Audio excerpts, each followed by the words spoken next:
சந்தோஷம். 4 இளைஞர்கள் ஒரு குருவை சந்தித்தார்கள். குருவே, எங்கள் வாழ்க்கையில் முன்னேற்றமே இல்லை, அதற்கு ஏதாவது நல்ல வழியை கூறுங்கள் என்று சொன்னார். குரு சொன்னார், ஒவ்வொரு மனிதனுக்கும் ஒவ்வொரு ஆற்றல் உள்ளது, அதை நீங்கள் பயன்படுத்த வேண்டும். நீங்கள் பயன்படுத்தாமல் இருந்தால் ஆற்றல் எப்படி வரும், உன்னுடைய முன்னேற்றம் எப்படி கிடைக்கும் என்றாராம். அதற்காக ஒரு சின்ன பரிசோதனை செய்தார். ஆளுக்கு 1 அடி நீளமுள்ள இரும்பு கம்பியை கையில் கொடுத்தார்.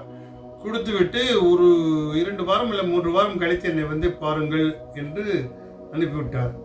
இளைஞர்களுக்கு அதிசயம். நாங்கள் ஏதோ முன்னேற்றத்தை பற்றி கேட்டால் இரும்பு கம்பியை கொடுக்கிறார் இந்த குருன்னு சொல்லி அவங்களுக்குள்ளே இந்த குருவை திட்டிக் கொண்டே சென்றாராம். இருந்தாலும் ஒவ்வொருத்துக்கும் ஒவ்வொரு ஆற்றல். ஒருவர் வழியில் ஒரு கல் கிடந்தது, அந்த கல்லை இந்த இரும்பு கம்பியால் தள்ளிவிட்டு நகர்ந்து சென்று விட்டார். இன்னொருவர் பார்த்தால் இது வேற யாராவது சிந்திக்கலாமே என்று சிந்தித்து குதிரை லாடா செய்தாராம். அதற்கு ஒரு 1000-2000 ரூபாய் அவருக்கு சன்மானமாகவும் கிடைத்தது.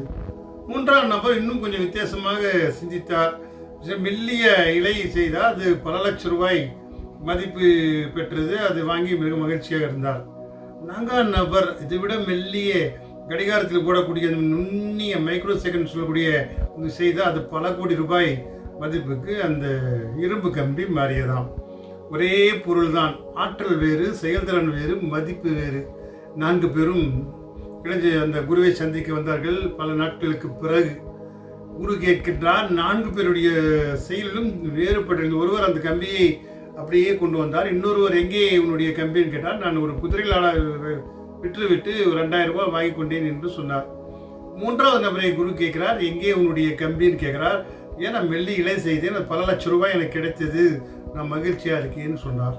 4ஆவது நபர் சொல்கிறார், இவரை விட பன்மடங்கு மதிப்புள்ள ஒரு மைக்ரோ செகண்ட் சொல்லி அந்த கடிகாரத்தில் ஒரு முள் மாதிரி ஒரு நுண்ணிய கலைப்பாடுகளோடு செய்தேன், பல கோடிகளுக்கு எனக்கு மதிப்பு கிடைத்தது என்று சொன்னார். 4 பேரிடம் 4 விதமான ஆற்றல் இருக்கிறது. ஆற்றலை கண்டுபிடிக்காமல் தான் நீங்கள் இந்த இரும்பு கம்பி போல் இருக்கிறீர்கள். 1 அடி இரும்பு கம்பி தான். ஆனால் 4 பேருக்கு பொருளாதாரமாகட்டும், ஆற்றலாகட்டும், அறிவாகட்டும், செயல்படுத்தும் முறையாகட்டும் வித்தியாசமே உணர்ந்தால் இந்த வாழ்க்கையை ஜெயிக்கலாம். பொருள் ஏதோ மனிதன் என்ற அந்த மனிதன் ஆற்றலை பயன்படுத்தினால் ஆற்றலுக்கு தகுந்த மாதிரி மனிதனுடைய வளர்ச்சி கிடைக்கும் என்று குரு சொன்னாராம்.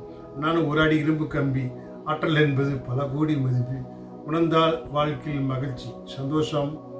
வாழ்க வளமுடன்.